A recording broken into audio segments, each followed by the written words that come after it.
AC వలన. ఏం dialogue రాశారు అక్కడ? వెన్నెల ఉంది కాబట్టి, వెన్నెల కిషోర్ గారు ఉన్నారు కాబట్టి. లెట్స్ వెల్కమ్ వెన్నెల కిషోర్ గారు on to the stage please.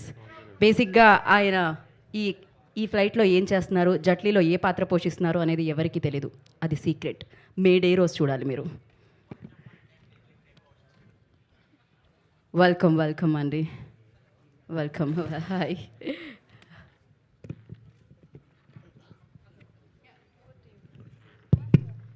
Check. Hello, అందరికీ నమస్కారం అండి. ఓకే ఓకే ఇప్పుడు okay, I want my Copilot please. Copilot గారు ఒకసారి. పైలట్ వద్దాం, ఓన్లీ కోపైలట్. అంటే బేసిక్గా వెన్నెల కిషోర్ గారు యూజువల్గా ప్రమోషన్స్కి రారని చెప్పి ఇలా డూప్తో మేనేజ్ చేశాము. ఏమనుకోకండి.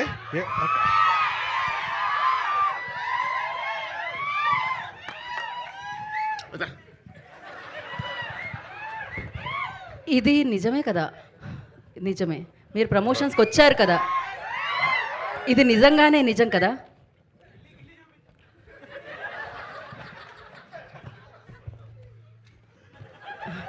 There asking me to గిల్లిఫై.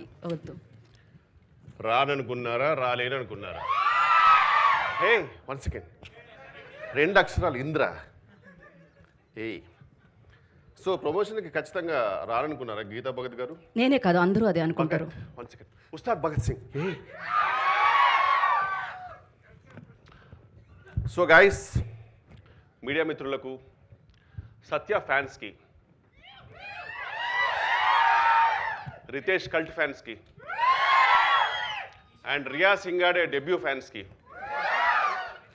స్వాగతం. నాకు thank you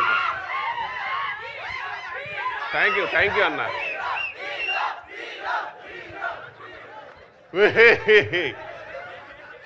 but thank you so much. మీ అందరికీ స్వాగతం, సుస్వాగతం. హే,